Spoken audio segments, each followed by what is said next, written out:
Kasih karunia dan damai sejahtera dari Allah Bapa kita dan dari Yesus Kristus menyertai kamu. Amin. Saudara yang dikasihi Tuhan, mari kita mendengarkan renungan untuk Minggu Advent yang keempat dari kitab Roma 1 ayat 1-7. Dikatakan demikian. Dari Paulus, hamba Kristus Yesus yang dipanggil menjadi rasul dan dikuduskan untuk memberitakan Injil Allah.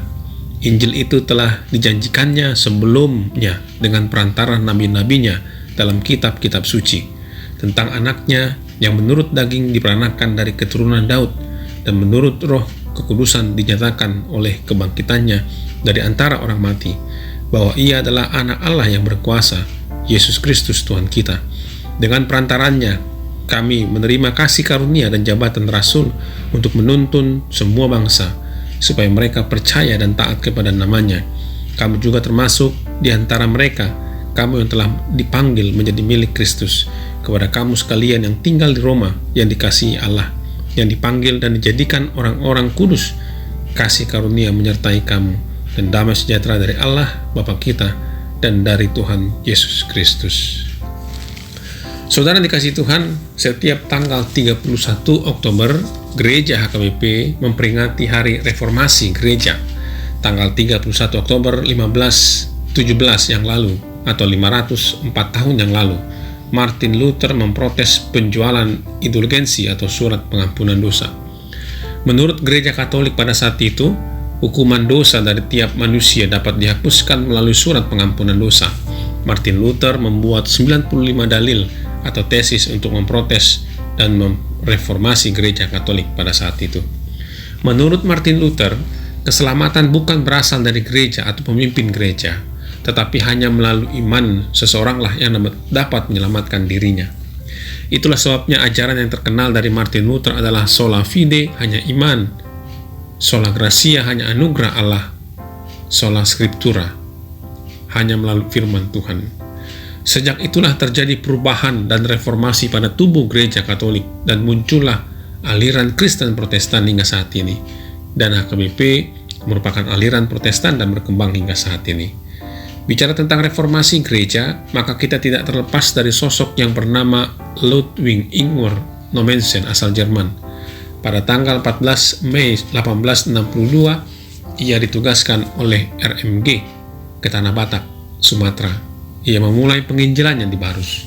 Selama ia di Tanah Batak, orang-orang Batak menerimanya dan membuat orang Batak menjadi orang yang beragama. Dan hasil yang paling nyata adalah berdirinya sebuah gereja suku terbesar di tengah-tengah suku bangsa Batak Toba, yaitu Huria Kristen Batak Protestan yang lahir pada tahun 7 Oktober 1861. Sejak itulah bangsa Batak menjadi bangsa yang mengenal Kristus dan menjadi bangsa pilihan. Tidak tanggung-tanggung, jemaat HKBP menjadi orang-orang terbaik bangsa ini, bahkan orang-orang terbaik dunia. Semua profesi ada, mulai dari akademisi, pengusaha, birokrat, pengajar, praktisi, dokter, aktivis, seniman, bahkan pendeta. Hasil dari penginjilan Nommensen, banyak Batak menjadi bangsa yang beradab dan berkualitas. Dan bukan saja menjadi orang-orang yang berkualitas, namun banyak bangsa Batak yang akhirnya percaya kepada Kristus dan mereka layak menerima keselamatan dari Tuhan. Paulus menulis surat Roma mempunyai tujuan, yaitu memperkenalkan Kristus dan juga Injil. Paulus mengajarkan jemaat Roma bagaimana menjadi pengikut Kristus di dalam masyarakat dan dunia. Dalam suratnya, Rasul Paulus menjelaskan bahwa semua orang telah jatuh ke dalam dosa sehingga layak menerima hukuman mati. Namun manusia bisa selamat jika orang itu beriman kepada Yesus Kristus sebagai juru selamat. Hanya melalui iman kita diselamatkan dari kematian. Bagi Paulus, Injil merupakan kekuatan Allah yang menyelamatkan setiap orang yang percaya. Pertama-tama kepada orang Yahudi, lalu kepada orang Yunani. Di dalam Injil ada kebenaran Allah dan melalui Injil iman kita bertumbuh. Saudara-saudara yang dikasihi Tuhan, melalui ayat 1 dan 7 ini, apa yang dikatakan Rasul Paulus kepada kita? Yang pertama, terimalah Injil, sebab Injil adalah kekuatan Allah. Saudara, tantangan terbesar dalam penginjilan adalah budaya atau adat istiadat. Itu bisa kita lihat ketika kehadiran Zending pada saat kehadiran Nommensen ditantang oleh sebagian raja dan juga oleh sebagian besar penduduk karena mereka takut akan terkena bencana. Itulah keyakinan penduduk setempat. Jika ada orang yang tidak memelihara adat, maka terjadilah bencana. Keyakinan terhadap adat istiadat dan budaya inilah yang membuat para pekabar Injil pada saat itu menghadapi tantangan yang besar. Dan itu tidak mudah. Budaya atau kebiasaan merupakan tantangan yang luar biasa bagi penginjilan hingga saat ini. Coba kita perhatikan ketika pesta pernikahan orang-orang Batak. Lebih banyak mana yang hadir ketika dalam gereja atau dalam gedung adat? Orang-orang yang jarang kita lihat di gereja adat dan gedung adat. Begitu juga ketika kematian orang Batak. Bisa kita lihat ada begitu banyak muka-muka orang yang tidak pernah datang ke gereja, namun hadir di rumah duka untuk melakukan acara. Dari fenomena ini jelas bisa kita ketahui bahwa banyak orang Batak yang masih memegang teguh bahwa adat lebih tinggi daripada agama. Adat lebih berarti daripada agama. Itulah sebabnya orang Batak sangat tersinggung atau marah jika ia dikatakan dang maradatho daripada dang maragamu. Ada begitu banyak adat istiadat budaya yang menyimpang. Sampai sekarang masih saja ada orang Kristen Batak ketika ada keluarganya yang meninggal menaburkan garam ke sekeliling mayat dengan harapan supaya arwahnya tidak gentayangan. Begitu juga dengan keyakinan tentang arwah nenek moyang atau orang tua yang sudah meninggal. Masih ada orang Kristen Batak yang berbicara pada orang yang sudah lama meninggal dan meminta sahalanya memberkati keturunannya. Anak bayi yang harus memakai peniti di kaosnya, pakaiannya yang tidak boleh kuat dicuci. Kalau menjemur, pakaian tidak boleh sampai bermalam.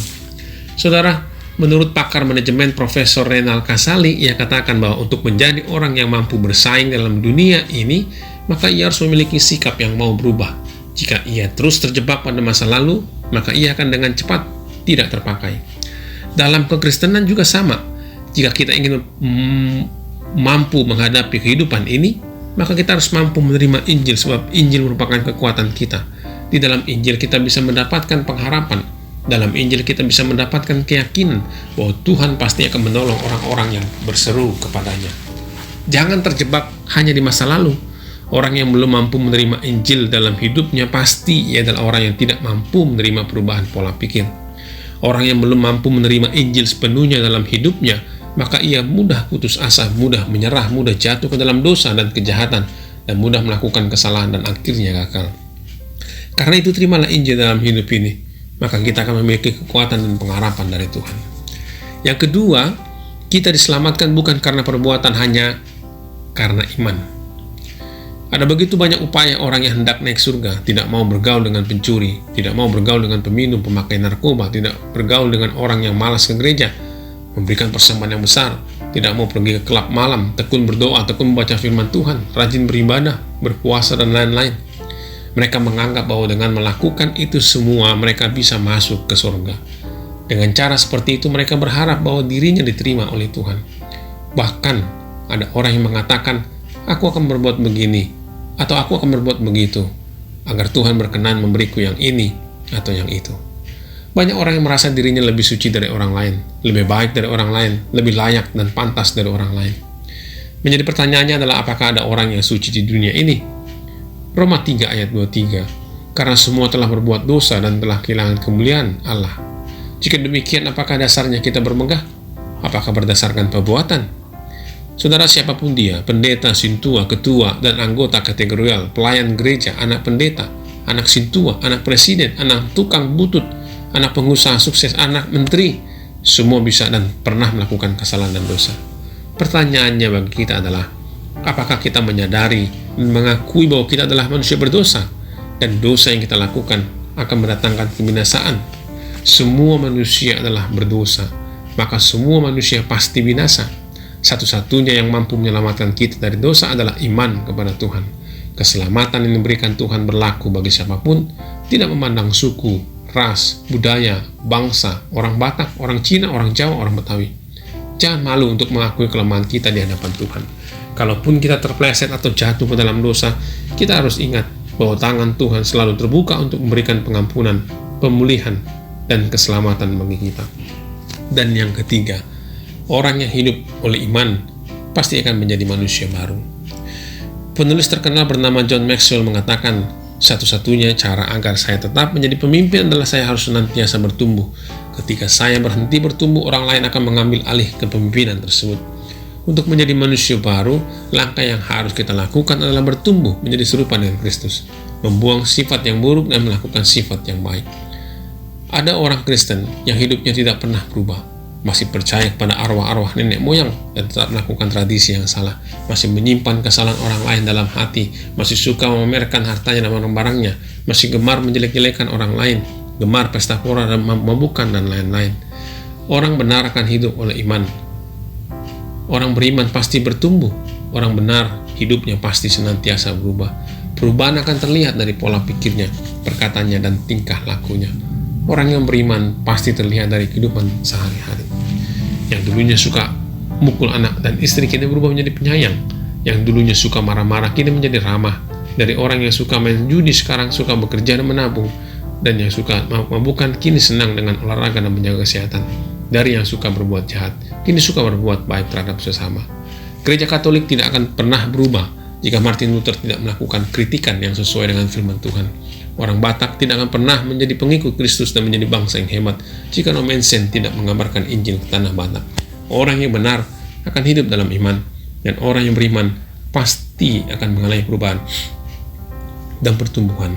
Saudara, minggu ini adalah minggu Advent atau minggu terakhir. Minggu depan kita akan menyambut hari kelahiran Tuhan kita Yesus Kristus.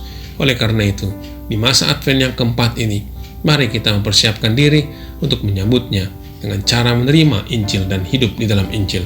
Sebab Injil merupakan kekuatan kita untuk melakukan firman Tuhan dan percaya kepada Tuhan Yesus sebagai juru selamat bagi seluruh orang-orang yang percaya kepadanya. Amin.